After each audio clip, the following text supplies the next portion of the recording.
Good morning guys! Magluluto na naman po ang inyong ating. Mag-melt tayo ng butter. Tapos nilagyan natin ng minced garlic. At least 2 tablespoons of minced garlic. Ilagay po natin yung stem ng broccoli. And then ilagay po natin yung pinaka-flower ng broccoli. And once na mailagay na natin lahat, halo-haluin lang po natin. Lagyan po natin ng panlasa. Salt and pepper. And pwede rin po nating lagyan ito ng cubes or any seasonings. So, depende po yan sa preference nyo. Then, halu-haluin lang natin hanggang sa mag-incorporate and then ilagay na natin yung ating zucchini. Ayan, mekos-mekos lang po.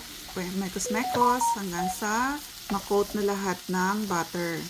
And then, isama na rin natin yung ating cabbage. Halu-haluin lang po natin hanggang sa maluto yung lahat ng vegetables.